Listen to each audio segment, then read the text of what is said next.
Shalom semuanya, kembali lagi ke program kesayangan kita, We Talk No I But We, Let's Talk Together. Nah, perkenalkan, nama saya Theophilus Nicholas yang hari ini dipercaya sebagai host. Tapi saya sebagai host ini nggak sendiri, saya udah ditemenin sama sahabat pelayanan saya, ada Brian. Halo Bang, semua. boleh disapa dulu Bang? Halo semua. Nah, jadi sebelumnya kita mau sapa dulu buat teman-teman, buat semua saudara-saudara kita yang menyaksikan We Talk ini, baik yang ada di Indonesia maupun di luar Indonesia, baik yang menyaksikan di YouTube maupun di MNC Live Channel. Doa kita semua semoga apa yang kita bahas hari ini bisa menjadi berkat buat yang mendengarkan dan buat kita juga yang ngebahas ya. Semoga kita diberikan hati yang haus dan lapar supaya kita bisa belajar dan bertumbuh semakin baik lagi. Nah, yang biasanya jadi host yaitu senior pastor kita Ko Wigan itu justru sekarang menjadi narasumber kita nih. Halo Ko. Halo. Halo, Ko. Kira-kira kita mau ngobrol apa nih hari ini? Nah, ini jujur dari pertama kali disuruh bawain tema ini, aku udah deg-degan sih karena jujur aku ini banget ya, nggak apa ya, nggak terlalu paham banyak yang aku mau tanyain karena kita mau bahas soal surga. Oke, surga. Nah, Ko, sebelum kita mulai, kita bahas segala macam soal surganya. Tadi kita sempat ngobrol dikit. Boleh nggak Ko share kenapa surga ini jadi hal yang Koko punya kerinduan untuk bahas dan ajarin ke kita-kita dan semua yang dengerin? Oke, karena menurut saya yang paling pertama banyak orang bilang tujuan kita itu ke surga. Oke. Yep. Ya, kalau tujuan kita ke surga, menurut pemahaman banyak orang, lalu kita nggak tahu tujuan kita, itu repot. Yep. Dua, banyak orang membayangkan surga itu adopsi dari film-film, konsep agama lain, tapi bukan apa yang Alkitab katakan. Yep. Nah, ini nih juga jadi masalah tersendiri.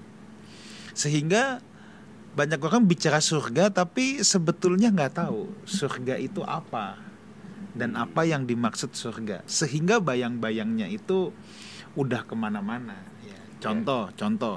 Ada orang yang membayangkan nanti kita itu nanti tinggalnya di surga, pakai pakaian putih melayang-layang, cuman present worship, nyanyi-nyanyi, puji sembah Tuhan. Yeah. Ini sama sekali bukan ide Alkitab. Ya. Kita nih nggak tahu. Oh jelas kita akan memuji Tuhan itu pasti. Ya. Sejak di sini pun kita tuh memuji Tuhan. Tapi apa iya isinya begitu doang? Lalu ada lagi yang membayangkan ya seperti roh yang bergentayangan ya, atau yang terbang-terbang. Emang Casper gitu loh. Nah, jadi ini nih terlalu banyak ide-ide yang nggak tahu datangnya itu dari mana. Yang bukan dari Alkitab. Bukan dari Alkitab, tapi dari film-film, dari apa. Dan saya yakin banyak yang agak bingung lah ya. Banyak yang agak bingung tentang hal ini.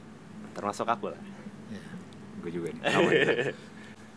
Oke, nah tadi karena kita udah bahas banyak miskonsepsi karena pemahaman orang banyak yang sumbernya bukan Alkitab justru soal surga. Nah, boleh kasih tahu lu gak kok? Surga yang Alkitab bilang tuh apa? Bagaimana? Gitu. Oke, baik. Nah, saudara, saya mau melontarkan dulu satu statement ya. Satu statement ini yang kalau saya lontarkan banyak orang tidak senang ya. Mungkin juga yang mendengarkan akan terbelalak ya dan mengatakan saya nggak benar atau mungkin saya sesat atau apalah gitu ya. Tapi saya harus kasih tahu dulu ya bahwa saudara tidak akan menemukan ada satu ayat pun di Alkitab yang menyatakan ya bahwa tujuan kita itu surga atau kita ini percaya Yesus supaya mati masuk surga. Letterlexnya itu tidak ada. Unfortunately tidak ada. Nanti boleh kita bahas. Biasanya kalau saya berkata gitu orang akan bertanya Yohanes 14 tuh gimana? Tentang rumah Bapa itu. Nanti kita pasti akan sampai ke situ. Ya. Tapi saya harus kasih statement dulu ya bahwa sebenarnya ya manusia itu memang tidak didesain untuk tinggal di surga. Saya harus kasih statement dulu ini. Kita akan melihat narasi Alkitab, Tuhan menciptakan bumi ya dan manusia disuruh tinggal di bumi. Yep. Sejak awal tuh begitu. Yep. Narasinya begitu. Bahkan sampai belakang nanti Tuhan tetap akan memberikan langit yang baru dan bumi yang baru. Yep. Itu narasi Alkitab, saudara. Itu bukan karangan saya, ya. Nah, tetapi karena kita udah terlanjur seneng dengan kata surga, ya udah, saya juga nggak mau alergi dengan kata surga itu. Kita pinjem dulu deh kata surga itu. Tapi saya harus kasih disclaimer, surga yang dimaksud adalah langit yang baru dan bumi yang baru. Disclaimernya itu dulu. Oke. Dan itu yang akan kita bahas hari ini. Yes. Nah, sekarang kita langsung nih, surga itu apa sih? Nah, sebelum surga itu apa, mau nggak mau saya harus menjelaskan dulu Allah itu apa. Ya. Karena banyak gini, kalau kita gagal memahami Allah itu apa, kita pasti gagal memahami surga itu apa. Terbanyak nih saudara ya, kalau kita bilang surga itu apa, asosiasi kita pertama ya, itu adalah tempat Allah berdiam. Itu definisi yang paling umum. Kalau itu definisi kita, saya akan challenge nih. Kalau surga adalah tempat Allah berdiam atau tempat tinggal Allah, saya akan challenge. Saya akan kasih 2 follow up question. Berarti yang pertama, konsekuensi dari pernyataan itu. Kalau surga tempat tinggal Allah, berarti surga harus lebih besar dari Allah. Iya dong. Harus. Kalau kita berpikir surga itu tempat tinggal Allah, maka kita harus mengakui ada sesuatu yang lebih besar dari Allah. Kalau enggak gimana Allah bisa masuk tinggal di situ? Itu yang pertama. Yang kedua, kita semua sepakat surga itu kan diciptakan Allah. Pasti semua kita sepakat. Berarti ada waktu di mana ketika surga belum diciptakan, Tuhan gak punya tempat tinggal. Loh iya dong. Ini nih akan jadi rumit. Pemikiran itu kesannya sederhana, surga apa? Tempat tinggal Allah. Oke, yakin tempat tinggal. Nah, saya akan langsung maju dengan 2 statement itu. Nah, makanya kekacauan berpikir ini disebabkan oleh kita salah memahami tentang Allah. Kita memahami Allah, selalu kita mencoba memasukkan Allah dalam dunia materi. Allah itu apa sih? Allah itu kan non materi. Allah itu hakikat. Allah itu bukan nama diri loh. Ada kepercayaan lain yang berkata Allah itu nama diri. Siapa nama Tuhannya? Allah gitu. Enggak, kalau dalam kekristenan Allah itu bukan nama diri. Allah itu hakikat. Sebagaimana hakikat saya manusia, hakikat Brian manusia, hakikat Theo manusia, itu hakikat. Hakikat itu bukan nama diri. Lalu kita punya nama sebagai penanda. Ini Brian, ini Theo, ini Wigan. Penanda, hakikat kita sama. Nah, Allah itu hakikat. Ya. Siapa nama Allah? Nah, saya tanya lagi, apakah Allah perlu nama? Ini kan pertanyaannya dong, pasti. Kenapa kita perlu nama? Sebab manusia ada banyak. Kalau nggak ada penandanya susah. Coba bayangkan, ketika segala sesuatu belum ada, apakah Allah perlu nama? Nggak perlu juga. Dan yang berhakikat Allah itu cuma satu loh. Yaitu Allah sendiri. Jadi dia tidak perlu penanda identitas apapun. Sebab hanya dia yang kekal. Dari dulu ada, sampai sekarang ada, sampai selama-lamanya ada. Tidak punya awalan, tidak punya akhiran. Nah, makanya ketika Musa bertanya, siapakah namamu Tuhan? Tuhan cuma menjawab, Ehye Asher Ehye. Y-H-V-H. Yod He Vav He.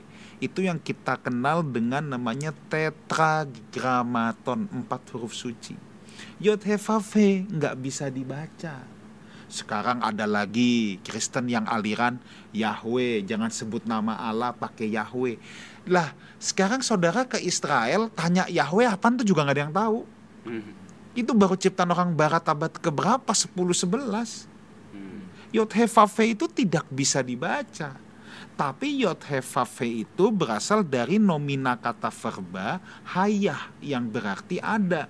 Makanya sebenarnya terjemahan Yod-Heh-Vav-Heh yang kemudian dalam Alkitab Indonesia, aku adalah aku, siapakah namamu? Aku adalah aku, Yod-Heh-Vav-Heh. Itu sebenarnya tepat juga diterjemahkan aku ada, sebagaimana aku ada. Atau aku ada yang aku ada. Artinya dari dulu aku ada, sekarang aku ada, sampai kapanpun aku ada. Makanya yang paling penting buat Tuhan itu bukan Esa, tapi Dia sang ada. Karena tidak ada waktu di mana Allah tidak ada. Ya sekarang ada orang yang pokoknya Tuhan itu Esa. Esa pun nggak terlalu penting. Sebab waktu semuanya belum ada Tuhan sendirian, masa Esa penting kan enggak?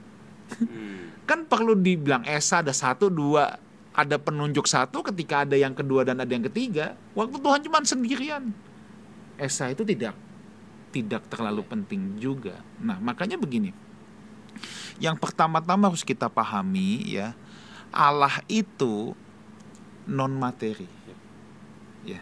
Allah itu satu hakikat yang metafisik, yang di luar akal pikiran kita.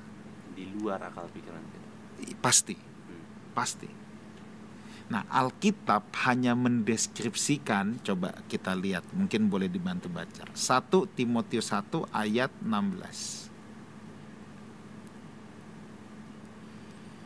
Nanti bisa membacain ya. Ya. 1 Timotius 1 ayat 16. Tapi justru karena itu aku dikasihani, agar dalam diriku ini sebagai orang yang paling berdosa, Yesus Kristus menunjukkan seluruh kesabarannya. Maaf, saya salah ayat loh ini. 1 Timotius 6 ayat 16. Maaf. 1 Oke. 1 Timotius 6 ayat 16. Dialah satu-satunya yang tidak takluk kepada maut, bersemayam dalam terang yang tak terhampiri. Ini kata yang harus kita garis bawahi. Terang tak terhampiri. Oke, terusin. Seorang pun tidak pernah melihat Dia. Tidak pernah melihat Dia.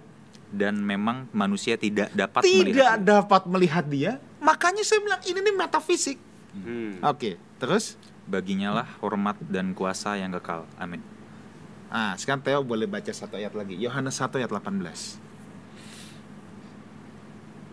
Yohanes 1 ayat 18. Siap. Yohanes 1 ayat nih. Yohanes 1 ayat 18. Tidak seorang pun yang pernah melihat Allah, tetapi anak tunggal Allah yang ada di pangkuan Bapa, Dialah yang menyatakannya. Ini bicara tentang Yesus. Maka tidak ada yang dapat melihat Tritunggal Maha Kudus. Tidak ada seorang pun yang bisa melihat Allah.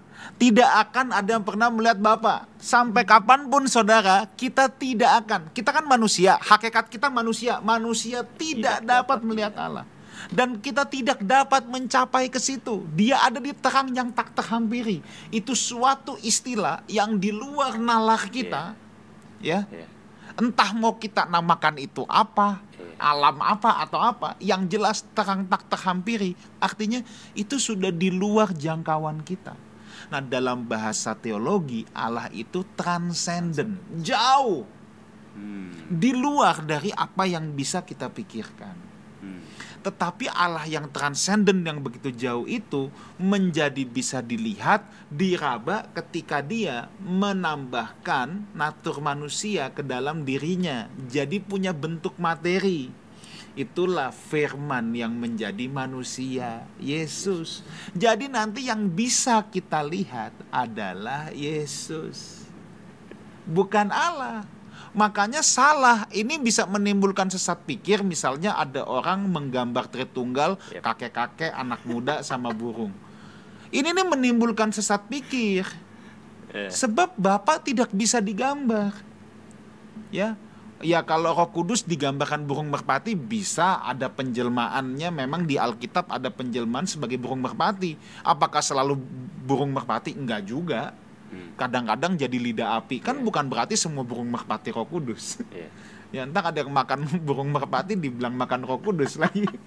Atau semua api jadi Roh Kudus, ngeliat rumah kebakaran itu dibakar Roh Kudus, kan tuh enggak gitu. Ya. Nah, jadi Yesus bisa digambar. Kenapa? Ya memang ada wujud manusianya. Walaupun kita sedang tidak memperdebatkan muka Yesus seperti apa ya.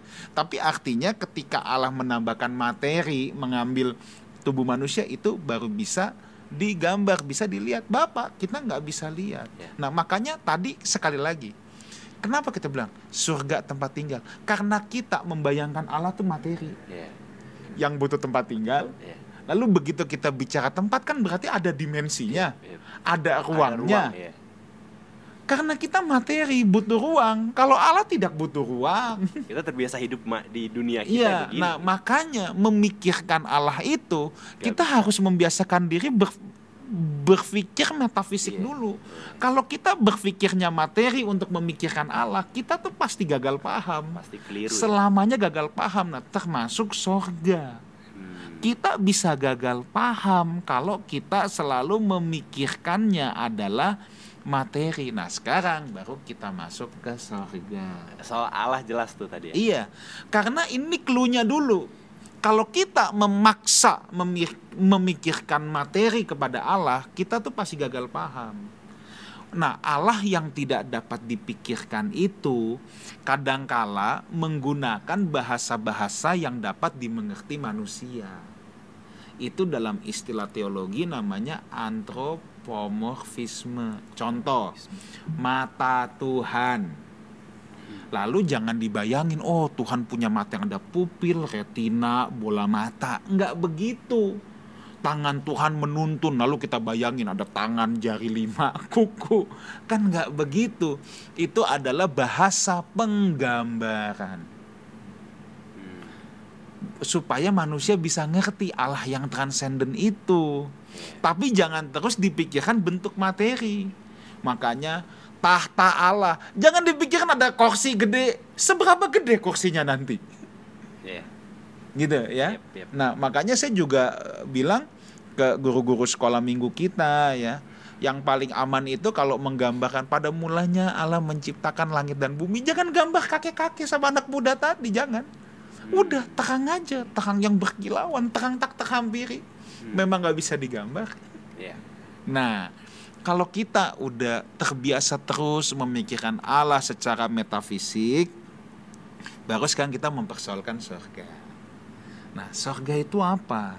Nah dalam bahasa Ibrani saudara, surga itu Shamayim. Dalam bahasa Yunani itu Uranos. Shamayim dan Uranos itu punya pengertian simpelnya, itu langit. That's it.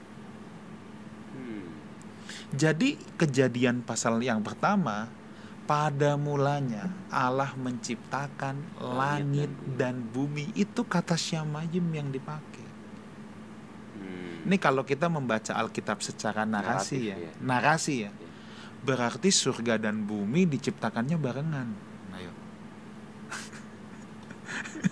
Loh, langit dan bumi barengan kok katanya. Kejadian 1 ayat 1. Lepaskan kacamata doktrin kita dulu ya. Kita nih mau lihat Alkitab polos nih.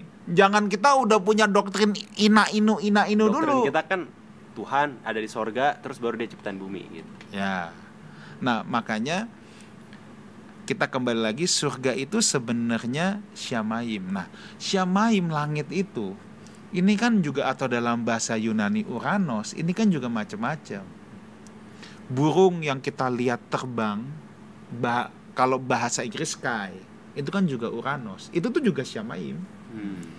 Jadi waktu Tuhan Yesus bilang sama orang banyak, langit mendung, langit merah kamu tahu, hari mau hujan, tanda zaman kamu nggak tahu. Nah itu kan langit yang bisa kita lihat ini. Itu Shamayim, itu Uranos. Satu kata yang sama dipakai. Satu kata yang sama. Itu. Memang dalam bahasa Indonesia dibedakan, ada langit, ada surga. Kalau dengar surga kan kita udah kesan, sakral banget nih. Tapi kalau kita dengar langit, B aja gitu kan. B aja tuh biasa aja, saudara ya. Iya kan? B aja gitu loh kalau dengar kata langit. Tapi sebenarnya dalam bahasa Ibrani dan bahasa Yunani itu sama aja, nggak ada bedanya. Lalu dengan ilmu pengetahuan kita mulai bisa lihat dengan teleskop. Kita melihat langit yang di luar jangkauan mata kita sekarang. Yang kita kenal dengan tata surya Tata atau surya. bukan tata surya, apa namanya, Angkasa, universe, iya, luar angkasa, gitu, ya.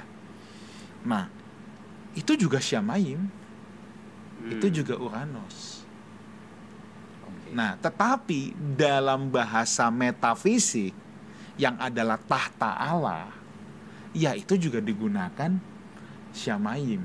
Jadi cuman menunjuk, sebenarnya kalau dikatakan ada tempat Allah bersemayam gitu ya, itu tuh bahasa penggambaran. Sekali lagi ya, jangan mikir materi.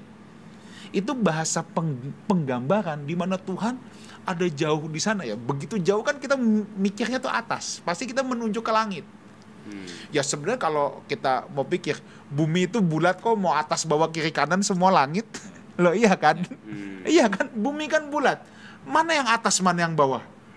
Nggak ada kan? Dan jarak. Iya kan? Dan tergantung kan, saudara ada di belahan bumi bagian mana kan? Nah jadi ini nih cara berpikirnya dulu. Kalau dibilang tempat Allah bersemayam, itu bahasa metafisik. Kita bisa terima tapi sebagai bahasa metafisik. Itu bukan bahasa materi. Ya, nah jadi itu idenya Alkitab sebenarnya tentang surga itu seperti itu. Nah, karena Allah yang adalah metafisik tadi atau yang non materi, maka kalau kita bicara surga, nah saya izin dulu, kalau kita tetap senang dengan kata surga, tadi saya di awal kasih disclaimer, surga untuk manusia. Kalau surga untuk manusia, langit dan bumi baru, itu selamanya pasti punya unsur materinya, fisik. Iya. Nah, nanti kita jelaskan ini lebih lanjut. Tapi kalau kita bicara untuk Allah yang adalah metafisik, berarti surga untuk Allah itu juga metafisik. Itu terang tak terhampiri, amannya itu saja. Nah, mix up-nya adalah orang berpikir kalau mati keterang tak terhampiri. Kita keterang tak terhampiri itu loh yang bikin kekacauan berpikir. Sementara Alkitab secara narasi nggak bilang gitu. Enggak, jelas. Kalau buat kita itu jelas. Langit baru dan bumi yang baru akan turun dari, sekali lagi, dari Uranus. Dari atas, ya nggak tahu dari mana, mau dari terang tak terhampiri atau mau dari mana.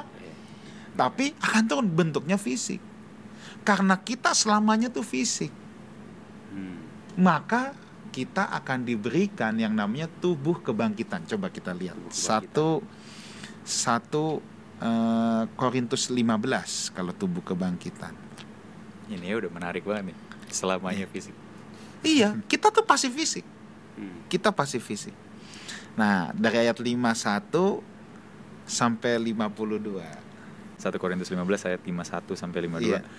Sesungguhnya aku menyatakan kepadamu suatu rahasia. Kita tidak akan mati semuanya, tetapi kita semuanya akan diubah dalam sekejap mata pada waktu bunyi nafiri yang terakhir. Sebab nafiri akan berbunyi dan orang mati akan dibangkitkan dalam keadaan yang tidak dapat binasa, dan kita semua akan diubah. Iya. Diubah apa? Ini kan konteksnya tentang tubuh kebangkitan. Kita akan menerima tubuh. Tubuhnya seperti apa? Tubuh kebangkitan yang dikenakan oleh Tuhan Yesus sebagai peragaan. Nah, pada saat di langit baru dan bumi baru itu, kita memang akan melihat muka dengan Tuhan Yesus. Dia yang menjadi raja, segala raja. Dia yang akan menjadi pemimpin pemerintahan di dunia yang akan datang itu. Dan semuanya berbentuk fisik, bukan dunia roh. Ini yang harus diperjelas. Surga itu bukan dunia roh, saudara. Surga untuk manusia tadi, langit baru dan bumi baru, itu alam fisik, alam real. Bukan kayak Casper yang tadi kita Enggak, bahas. bukan alam roh. Bukan alam roh. Tetapi betul-betul nyata, betul-betul fisik. Dan Alkitab yang bilang itu. Iya, itu jelas narasinya begitu. Manusia itu diciptakan untuk tinggal di bumi sejak awal. Dosa masuk, bumi rusak, Tuhan kasih bumi yang baru. Kita nggak akan pindah alam. Yes. Bukan karena dosa masuk bumi ini rusak, nanti kita tinggal di alam yang berbeda. Tidak. Balik ke semula. Iya, nah inilah yang membedakan kekristenan dengan agama lain. Yes. Kalau agama lain memang mengesankan kita pindah alam. Yep. Kita nggak pindah alam, kita tetap di alam materi. Sejak semula diciptakan materi, tubuh kita karena dosa nanti mengalami kematian. Tapi kita dikasih tubuh yang baru, yang materi. Jadi konsisten ya kok ya? Dari Konsisten, awal sampai iya. akhirnya. Iya, rancangan Tuhan ketika menciptakan manusia untuk tinggal di bumi itu sudah yang terbaik. Ya sampai nanti yang terbaik itu ya versinya begini, nggak diubah-ubah lagi. Bedanya nanti tidak ada dosa, bedanya itu. Tapi jangan membayangkan kemudian kita pindah ke satu alam yang lain. Itu yang betul-betul membawa sebuah sesat pikir tuh di situ. Kalau kita pindah ke alam yang lain. Nah, lanjutannya gini. Nah, orang itu selalu bertanya. Yohanes 14, coba kita baca dulu deh. Ini nih pertanyaan paling banyak. Jadi clear ya. Iya. Jadi clear ya, kalau yang masih senang pakai kata surga juga kita nggak perlu alergi ya. Tapi mesti jelas surga untuk siapa. Kalau untuk Allah Tritunggal ya itu terang tak terhampiri. Kalau untuk manusia ya langit baru dan bumi baru. Udah titik gitu aja. Yohanes 14 ayat berapa? Ah ya, dari ayat yang pertama sampai ayat yang ketiga. Aku izin baca ya. Iya. Yohanes 14 ayat yang pertama. Janganlah gelisah hatimu, percayalah kepada Allah, percayalah juga kepadaku. Di rumah Bapakku banyak tempat tinggal. Jika tidak demikian, tentu aku mengatakannya kepadamu, sebab aku pergi ke situ untuk menyediakan tempat bagimu. Iya. Apabila aku telah pergi ke situ dan telah menyediakan tempat bagimu, aku akan datang kembali dan membawa kamu ke tempatku, supaya di tempat di mana aku berada, kamu pun berada. Nah, kalau saya bilang surga bukan tujuan kita, manusia mati kagak masuk surga. Ya, dulu saya senang menggunakan diksi itu, tapi terlalu banyak pertentangan, ya udahlah, kita pakailah kata surga. Tapi harus dikasih disclaimer tadi ya. Perlu diberikan disclaimer tadi, surganya itu apa. Nah, kebanyakan tuh saya sering kali ditanya, lalu Yohanes 14 ini penjelasannya gimana? Kita kan akan ada di rumah Bapakku banyak tempat tinggal. Oke. Ayat ini saya jelaskan dengan dua aspek. Yang pertama, secara eksegesis dulu atau secara pengertian ayat ini. Nanti saya kasih pemahaman secara sosio-budaya juga. Tapi sekarang yang secara ini dulu, oke. Kenapa kalau dibilang rumah Bapa, otak kita tuh langsung surga alam lain itu? Terhampiri itu. Iya, kenapa sih harus mikirnya ke situ? Nah, sekarang saya tanya. Waktu Tuhan Yesus masih kecil, ini ada di Injil Matius. Ya, kita kagak usah bukan, entah kelamaan. Yang dicari sama Maria sama Yusuf. Iya, kemana aja? Nggak tahu, dia ada di bait Allah. Terus dia bilang apa? Bukankah aku harus ada di rumah Bapakku? Kenapa waktu saudara baca ayat itu kagak mikirnya Yesus ada di alam lain? Loh, ya nggak? Waktu Yesus menyucikan bait Allah, yang menjelang dia penyalipan, ditebalikin meja-meja. Rumah Bapakku jangan dijadikan sarang penyamun. Kenapa Anda nggak berpikir itu alam lain? Kenapa khusus di sini kita harus berpikir itu alam lain? Nah, jadi jawabannya adalah rumah Bapa itu dapat dimengerti sebagai suatu realitas kita bersama-sama dengan Tuhan selama-lamanya. Jadi ayat ini nggak salah. Memang di langit baru bumi baru kita akan bersama-sama dengan Tuhan selama-lamanya. Realitas bersama-sama dengan Tuhan. Yes. Surga itu, untuk yang senang kata surga ya, boleh kita artikan sebagai suatu keadaan di mana kita secara fisik bersama-sama dengan Tuhan selama-lamanya. Itu surga. Iya. Nah, makanya di rumah Bapakku banyak tempat tinggal. Jangan yang dipikirin rumahnya, harusnya realitas kebersamaannya. Oke kok. Tunggu dulu, Ya, oke. saya teruskan dulu. Ya. Saya ambil contoh. Yakin surga yang adalah tempat itu menjadi tujuan? Atau seharusnya siapa yang ada di tempat itu? Saya ambil contoh. Kalau saya berpergian, pelayanan keluar kota, kangen pulang. Pertanyaan saya, yang saya rindukan itu rumahnya atau istri saya? Yang ada di rumah itu. Of course. Makanya tujuan orang percaya itu bukan surga, Yesus. Yes. Supaya di mana aku ada, kamu pun berada. ada. Yesus tujuannya, bukan tempatnya. Buat apa saya pulang ke rumah kalau istri saya tidak ada di situ? Ya. Tujuan saya mau cepat pulang, saya mau ketemu istri saya. Ya. Bukan soal bangunan rumahnya. Makanya rumah Bapak itu satu keadaan. Nah, sekarang saya elaborasi dengan sudut pandang sosiobudaya. Konteks ini kan konteks kedatangan Tuhan. Yesus bilang, aku akan pergi, nanti aku akan mengutus penolong. Murid-murid kan kepengennya jangan pergi dong. Tuhan bilang, rumah Bapakku banyak tempat tinggal. Kalau aku pergi itu lebih baik. Nanti aku siapin tempat bagimu, supaya di mana aku ada, kamu pun ada. Nah, ingat, ketika Tuhan Yesus bicara tentang kedatangannya yang kedua kali, seringkali ini kan konteksnya kedatangan yang kedua kali, bahwa Tuhan akan jemput kita kan ini, ya. Nah, setiap kali Yesus bicara tentang kedatangan kedua kali, seringkali Tuhan mengambil perihal pernikahan, perkawinan. Nah, ini ada hubungannya secara sosiobudaya Sama pernikahan saat itu.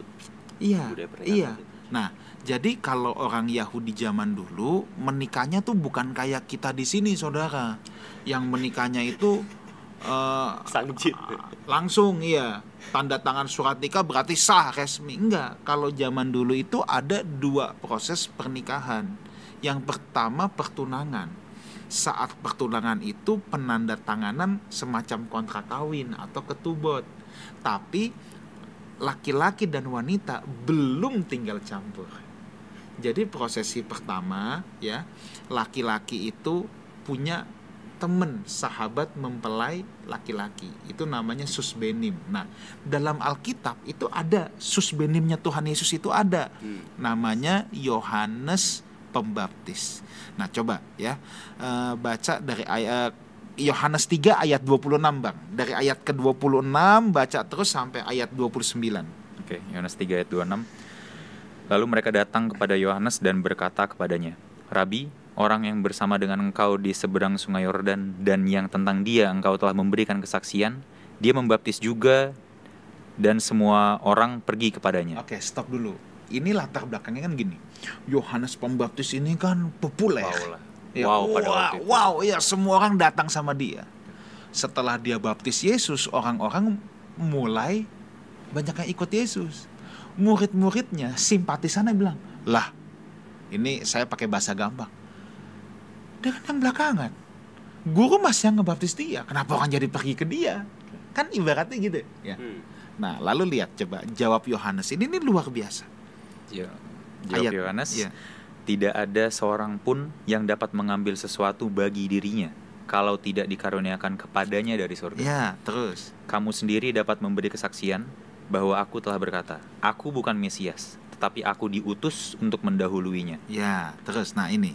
Yang empunya mempelai perempuan ialah mempelai laki-laki. Iya. Tetapi sahabat Nah, mempelai ini laki-laki. susbenim itu dia. Coba lihat. Tetapi sahabat mempelai laki-laki Ya. yang berdiri dekat dia Ya. dan yang mendengarkannya sangat bersukacita mendengar suara mempelai laki-laki itu.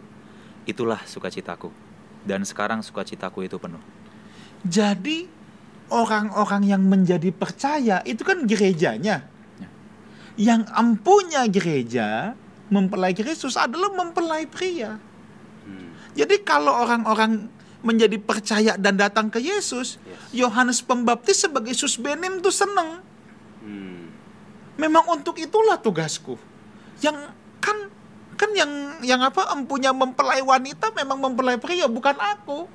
Bukan aku susbenimnya. Nah, jadi setelah penandatanganan ketubot, ceritanya kita balik lagi ya. Mempelai pria itu akan cepet-cepet. Dia harus pulang. Untuk apa? Untuk menyediakan rumah. Supaya nanti kalau rumahnya sudah siap, dia jemput mempelai wanitanya, barulah sah sebagai suami istri. Tinggal campur. Nah, ketika kadang-kadang dari pihak mempelai wanita kadang-kadang juga bisa bilang, udah jangan cepet-cepet balik, tunggu aja di sini, kita pesta dulu apa gitu. Nah, bagi mempelai pria seringkali enggak, lebih baik aku balik. Aku menyediakan tempat bagimu. Di rumah Bapakku itu banyak tempat. Artinya kamu harus percaya bahwa Bapakku itu sanggup menyediakan semua. Nah, dalam konteks itu pula lah saudara ya, ini nih banyak yang bertanya, kok Tuhan gak tahu hari kedatangannya? Nah, konteksnya itu ini. Konteks kedatangan kedua kali, ingat, Yesus sebagai sang anak, ya, sebagai sang anak, itu memang kedaulatan Bapaknya. Dalam konteks itulah Yesus bilang anak pun tidak tahu. Dia harus pulang, menyediakan tempat, nanti menjemput kembali. Selama si anak belum tinggal campur, dia masih di bawah kedaulatan Bapaknya. Maka ketika Yesus menyatakan itu, Yesus itu kan belum mati, belum dibangkitkan. Konteksnya tuh itu. Nah, konteks rumah Bapa dalam Yohanes 14 itu. Konteksnya bukan alam lain, bukan. Bahwa betul Tuhan akan menyediakan langit baru dan bumi yang baru. Dia pasti datang yang kedua kali, dia jemput gerejanya. Dia jemput mempelainya. Nah, konteksnya itu. Kok aku ada pertanyaan sedikit kok. Iya, gimana? Kenapa dari dua yang menurut aku cukup krusial ya pembahasannya terkait surga tadi, rumah Bapa, sama terkait kedatangan yang kedua kali. Kenapa Tuhan Yesus sering pakai perumpamaan terkait pernikahan kok? Apakah itu sesuatu yang harus diejawantahkan dengan bahasa waktu itu atau ada maksud lain? Kenapa Tuhan pakai Sebab gereja adalah mempelainya. Secara hakikat gereja adalah mempelainya. Mau dengan apa lagi dia pakai? Karena memang gereja adalah mempelainya yang akan dijemput. Iya. Mantap. Iya, itu mempelai wanita. Itu mempelai wanita. Nah, jadi kembali lagi kalau kita bicara tentang sorga ya, sebaiknya kita clear dulu. Kita tuh harus clear dulu bahwa surga itu yang untuk manusia, ya materi, fisik. Itulah langit yang baru dan bumi yang baru. Yang kalau kita bilang dosa udah gak ada. Dosa tidak ada. Nah, ini mungkin ada yang suka bertanya juga begini, nanti bisa ada pemberontakan lagi gak? Bisa ada dosa lagi gak? Ya, ini salah satu pertanyaan yang lumayan sulit untuk dijawab ya. Tetapi begini saudara ya, dosa apakah ada lagi? Jelas tidak ada. Tapi kalau saya bilang gitu nanti akan ditanya, kehendak bebas manusia masih ada gak? Kan itu pertanyaannya. Kalau saya harus katakan, kehendak bebas manusia pasti ada. Sejak awal diciptakan ada, dan itu tidak akan pernah ditarik. Nah, pertanyaan follow up-nya pasti ya, kalau ada kehendak bebas berarti masih bisa berdosa lagi dong. Nah, ini jawabnya kita harus hati-hati. Jawabnya adalah dengan kehendak bebas manusia, manusia akan memilih Tuhan dan tidak akan memilih melakukan kejahatan lagi. Nah, saya pakai perumpamaan gini. Ini kalau dalam bahasa Inggris ada yang namanya possibility, ada yang namanya probability. Ya. Ada yang namanya possibility, ada yang namanya probability. Sekarang misalnya ada orang yang miskin, gembel, tidur di pinggir jalan. Tiba-tiba Entah dia menang undian, entah apa, dia jadi kaya. Tidur di rumah yang nyaman. Jadi rapi lagi, udah gak tidur di jalanan. Kalau ditanya, mau gak dia balik tidur di emperan lagi? Pasti gak mau. Atau seorang yang sakit parah, tiap hari kesakitan, sampai kalau perlu harus sampai disuntik morfin. Terus tiba-tiba dia jadi sehat. Kalau ditanya, lu mau gak sakit lagi terkapar di ranjang? Ya pasti gak mau. Pasti gak mau. Tapi kalau ditanya, kemungkinan yang tadi kaya jadi miskin lagi ada nggak? Ada aja. Ya kalau ditanya possibility ya ada aja. Tapi kalau ditanya dia mau nggak? Pasti nggak mau.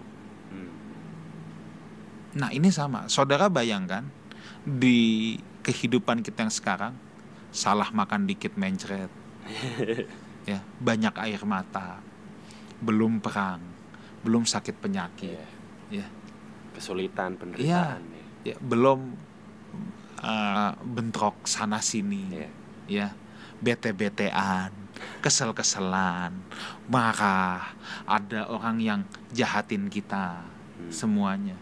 Sehingga saudara tiba-tiba dibawa ke satu dunia di mana itu semua nggak ada, nggak ada kemiskinan, nggak ada sakit penyakit, nggak ada air mata, nggak ada ratap tangis.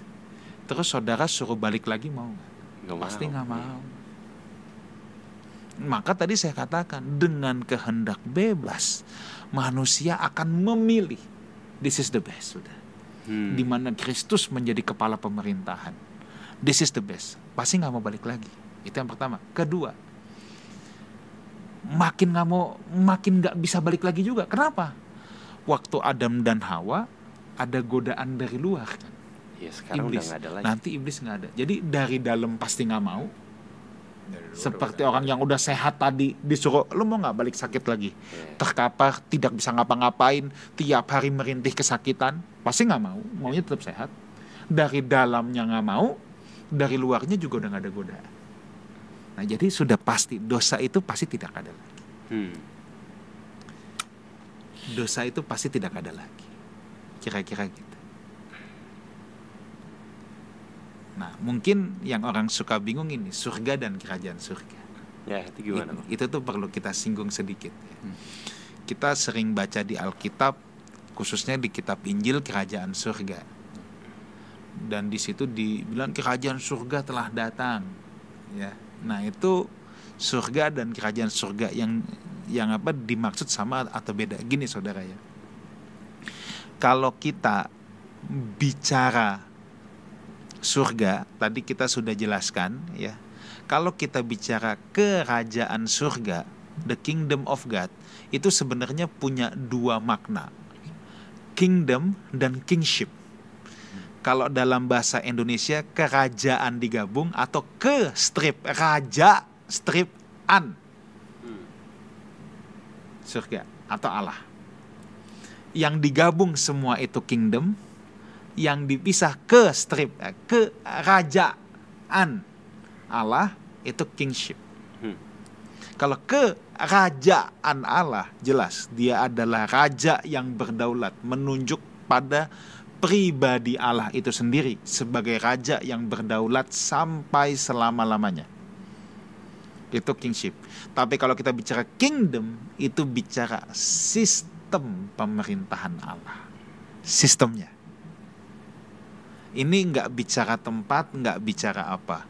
Makanya ketika Yesus datang, dia berkata kerajaan sorga sudah datang. Ya. Artinya dia memang sudah membawa sistem yang baru. Nah, saudara, tadi pembahasan tentang Allah ada di buku ini ya. Saudara bisa dapetin kalau saudara tinggal di Jakarta ke Lifehouse Community, ambil gratis. Kalau saudara di luar Jakarta, ini yang publish Insight Unlimited, saudara bisa dapetin di Tokopedia, Shopee, langsung ke tokonya. Kalau saudara di Jakarta, come to Lifehouse Community, Uang Plaza Lantai 2, ambil buku ini gratis, for free. Ya. Yes. Tapi kalau nggak di Jakarta ya harus order pesen. Nah, Itu di bab 2 saya tulis tentang bumi dan dunia, ya bedanya apa. Bab ketiga saya tulis kerajaan surga dan surga. Nah, itu komplitnya ada di sini. Soal surga dan kerajaan surga. Ya. Saya tulis di buku ini, The Big Picture judulnya. Apalagi kira-kira? Gimana bang? Soal surga bang? Soal surga ya. Ini menarik dan berat banget ya. Mungkin nyerempet ke ini berarti kok. Tadi kau kan baru bahas soal masa atau waktu di mana surga diciptakan dan sebagainya macamnya. Mungkin menurut aku cukup menarik kalau kita bahas terkait dengan kekekalan. Apakah kekekalan yang dimaksud untuk surga secara hakikat sama dengan kekekalan yang dimaksud terhadap manusia? Kekalan surga, kekalan manusia, kekalan Allah, apakah itu sama, beda atau gimana, Bang? Oke. Kekalnya Allah itu punya satu keistimewaan. Makanya dia sang ada. Sebab Allah tidak memiliki permulaan. Hanya Allah. Sebenarnya ini sih bukan main kata-kata ya, tapi hanya Allah yang kekal. Oke. Hanya Allah yang kekal, karena Allah tidak memiliki permulaan. Oke. Selain Allah, semuanya pasti punya permulaan. Tidak ada yang kekal. Iya. Makanya sebenarnya untuk manusia dan semua ciptaan, saya lebih suka menggunakan kata abadi. Kekal dan abadi ya. Nah, sebenarnya saya lebih suka menggunakan kata abadi.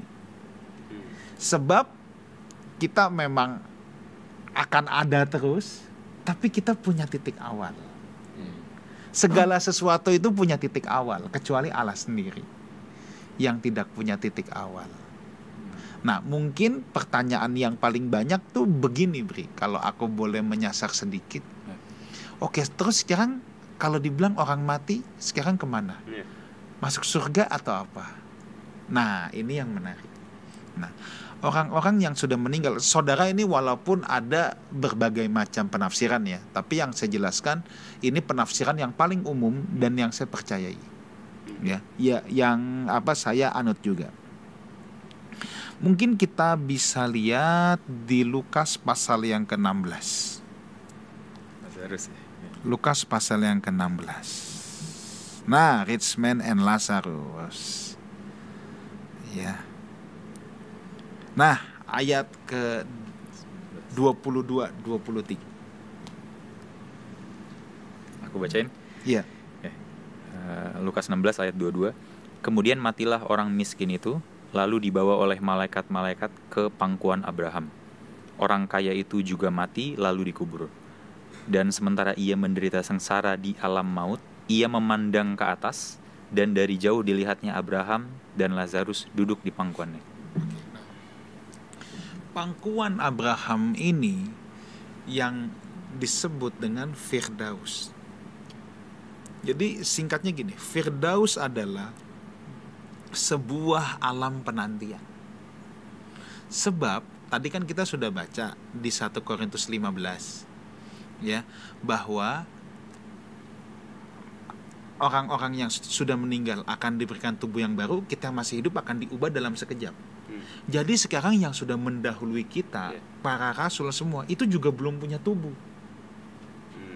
Bumi yang barunya juga belum ada. Nah, ini betul ada di alam yang lain, Firdaus. Tapi bukan surga terang tak terhampiri, enggak. Selamanya manusia tidak dapat melihat Allah. Kalau kita baca Alkitab ya, Tuhan Yesus di Firdaus yang dia bilang ke orang yang disalib di samping dia. Nah, hari ini juga engkau bersama-sama aku di Firdaus ya. Itu dibawa ke situ. Nah, ini semua masih bentuknya roh. Jadi Yesus mati membebaskan para tawanan. Itu siapa yang dibebaskan? Itu orang-orang benar perjanjian lama. Yang dalam kitab Daniel 12 dikatakan tidur dalam debu. Jadi Daud, Abraham semua tidur dalam debu itu dibawa sama Tuhan Yesus ke Firdaus. Yes. Di pangkuan Abraham. Tapi semua belum punya tubuh. Nah, ini masih roh ini semua. Nanti kata kitab Yudas bilang, ya, Tuhan datang dengan beribu-ribu orang kudus.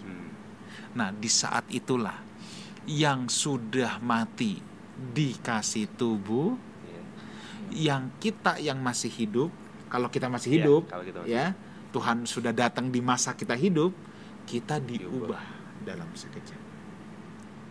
Nah, baru bersama-sama masuk ke dalam langit yang baru dan bumi yang baru. Itulah surga untuk manusia, di mana kita akan hidup bersama-sama dengan Tuhan Yesus sampai selama-lamanya. 2 Korintus 12 ayat yang kedua. Penglihatan Paulus. 2 Korintus 12. Ya, Ayat yang ke 2. 2. Aku izin bacain. Aku tahu tentang seseorang di dalam Kristus. 14 tahun yang lampau, entah di dalam tubuh aku tidak tahu, entah di luar tubuh aku tidak tahu. Allah yang mengetahuinya. Orang itu tiba-tiba diangkat ke tingkat yang ketiga dari surga. Ini Paulus sedang bicara dirinya sendiri yang mendapat penglihatan. Kenapa dikatakan tingkat ketiga? Dari mana? Dari Uranus, dari langit. Seperti yang saya tadi bilang, memang dalam pemahaman Yahudi itu ada 3 tingkatan. Tingkatan pertama, langit yang bisa kita lihat, sky. Yeah. Tingkatan kedua adalah universe, Luar angkasa. tingkat ketiga, nah itulah Firdaus, tempat alam yang lain itu. Tapi itu bukan terang tak terhampiri. Yep. Beda. Hmm. Allah itu betul-betul sangat transenden. Selamanya kita tidak akan melihat Bapa. Yeah. Maka Yesus cukup bilang gini, kamu lihat aku aja, kamu lihat aku, kamu sudah lihat Bapa. Sudah. Allah Tritunggal tidak bisa dilihat dengan mata fisik kita. Nah, kalau Allah itu maha ada, sang ada, maka sebenarnya tidak ada tempat materi yang tidak ada. Iya dong. Yep. Karena dia sang maha ada, sang ada. Jadi rumah Bapa itu memang pengertiannya realitas. Sebab Tuhan itu memang ada di mana-mana, tapi kita bersama dengan Tuhan atau tidak? Itu kan persoalannya. Kita menghadirkan Tuhan. Iya, kita itu bisa merasakan kehadirannya atau tidak. Yes. Ya. Jadi tidak ada seinci pun tempat di jagat raya ini, di fisik materi yang sebenarnya bukan rumah Bapa. Karena Tuhan memenuhi dan mendiami semuanya.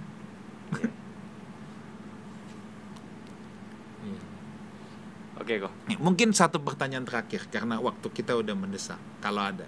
Aku ada. Tadi kita udah bahas surga segala macam. Kita bahas juga nih secara narasi. Kita mulai secara narasi. Di narasinya, sebelum jatuh dalam dosa, manusia diciptakannya di bumi, bukan di surga. Dan diciptakan di bumi untuk bekerja, untuk mengelola. Itu tujuannya. Jadi di langit baru, bumi baru pun kita bekerja. Pasti mengelola lagi, mengelola bumi yang baru yang adalah materi itu. Bentuk pengelolaannya gimana? Mungkin ya nggak sama dengan yang sekarang. Nah, itu kita tidak tahu bagaimana Tuhan sendiri sebagai kepala pemerintahan yang akan mengaturnya. Bagaimana Dia pasti punya manajemen yang di luar yang kita bisa perkirakan. Tapi yang jelas, perintah manusia untuk mengelola bumi ini itu datang sebelum manusia jatuh ke dalam dosa. Dan itu akan tetap diteruskan. Bekerja itu bukan hukuman. Bukan. Yes. Bukan. Jadi sebagaimana manusia dipercaya untuk mengelola bumi yang pertama, untuk menjalankan sistem pemerintahan Allah. Sebenarnya sistem dunia yang benar itu ya sistem kerajaan. Nanti akan dikembalikan lagi. Manusia akan menjadi pelaksana kehendak Tuhan Secara sempurna. Wow. Tetap. Bang, ada pertanyaan terakhir? Cukup sih, udah sangat bikin pusing tapi menjelaskan. Oke kok, nggak berasa nih waktu kita juga udah di penghujung acara. Kalau dari Kowian sendiri ada statement terakhir gak kok? Atau yang pesan terakhir yang mau disampaikan? Ya, statement saya cuma satu, bahwa kalau kita masih senang dengan kata surga ya nggak ada masalah juga. Tapi kita harus tahu surga untuk manusia itu bukan terang yang tak terhampiri, tapi langit dan bumi yang baru yang adalah fisik dan materi. Sebagai orang percaya, ingat, tujuan kita itu sebenarnya bukan tempat. Tujuan kita itu pribadi Yesus. Banyak orang tuh yang maunya pragmatis, yang penting gue masuk surga. Itu pikirannya tempat. Pikirannya tuh masih sebenarnya pusatnya dirinya sendiri. Dia nggak mau di yang tempat gak nyaman. Iya, mau aman. Iya. Mau aman. Makanya sering kita dengar, nggak apa-apa deh gue pekarangan. Iya, betul. Nah, ini masih sesat berpikir. Dia tuh cuman pikir jangan sampai gue kena hukuman. Enggak, itu karena pusatnya masih dirinya sendiri. Harusnya tujuan kita itu Yesus memang. Iya, tujuan kita itu Yesus. Gitu. Bang, mungkin ada closing statement dari obrolan ini, ngelanjutin Ko Igan dikit. Izin bacain satu ayat. Yohanes 14 ayat 3. Dan apabila aku telah pergi ke situ dan telah menyediakan tempat bagimu, aku akan datang kembali dan membawa kamu ke tempatku, supaya di tempat di mana aku berada, kamu pun berada. Mungkin ini menjadi hal yang udah sering kita baca. Saya sendiri pribadi sering baca, tapi mungkin dari pembicaraan di meja ini malam ini bareng Ko Igan sama Theo, jadi dapat nafas yang baru dari ayat ini, bahwa surga itu soal Tuhan mau sama kita mau sama Tuhan, bukan soal tempatnya. Thank you, Theo. Mungkin kalau dari aku sih, ya memang harusnya kerinduan terbesar kita itu ya bersama-sama dengan Tuhan Yesus secara fisik, gitu. Ya jadi ya selama masih belum waktunya, belum dipanggil, ya kita hidup semaksimalnya lah kerjaan yang kita udah dipercayakan. Ko, thank you so much buat thank you yang udah di-sharing hari ini. Bang, thank you udah nemenin. Teman-teman, saudara semua, terima kasih yang udah nonton sampai akhir. Semoga apa yang kita bahas hari ini bisa jadi suatu pembelajaran yang baru, yang bisa membentuk cara kita berpikir supaya lebih sesuai dengan apa sih yang sebenarnya Alkitab tuh mau sampein, yang bukan terpenjara dengan dogma, tapi justru kita bisa lihat secara keseluruhan itu Alkitab mau bahas apa, khususnya hari ini soal surga. Thank you banget untuk yang udah nonton. Sampai berjumpa di episode selanjutnya. Tuhan Yesus memberkati. God bless you all. Thank you.